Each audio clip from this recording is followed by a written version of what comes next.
What's up, everybody? It's the Inhuman one here, and today we're going to analyze the second comic release for Little Nightmares.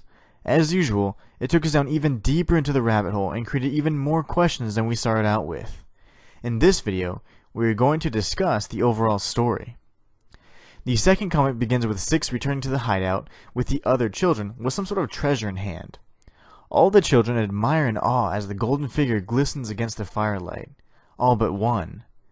Upon noticing that the small box contained a mirror, one of the children takes the item and throws it against the wall, destroying it in the process.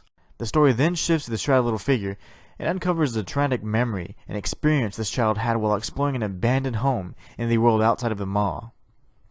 Sometime in the past, this child's curiosity had compelled a young, fearless group of children to explore the contents of the abandoned home. Inside the home, the children found a number of full-length mirrors that were covered with protective cloths. Once the children pulled back the cloths, they noticed that each mirror reflected back a warped image of the child standing in front of it.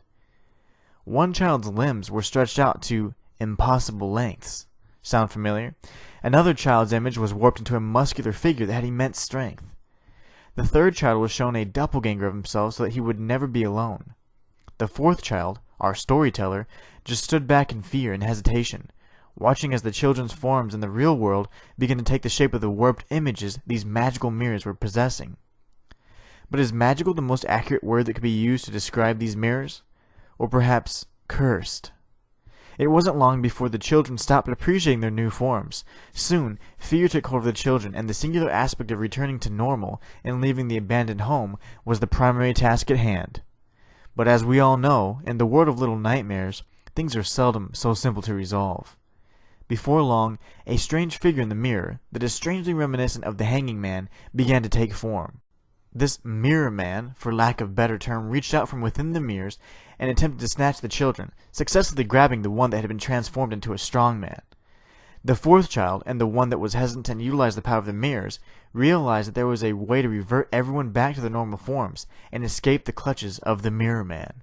The plan was nearly executed flawlessly. It wasn't until the final moments that the fourth child was transformed and disfigured by the shattered pieces of the mirror. The other children, now in the normal forms, fled as quickly as they could, screaming back that they would come back for the fourth child. But they never did.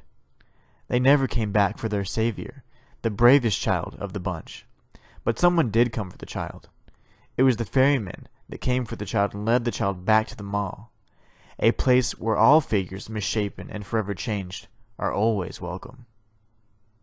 And that's the tale of the second comic released from Titan for the Little Nightmares series. I hope you guys enjoyed it. If you would like more content like this on the comic book series and more in-depth analysis, be sure to leave a comment in the section below. And as always, it's the Inhuman one, signing out. Welcome to my universe.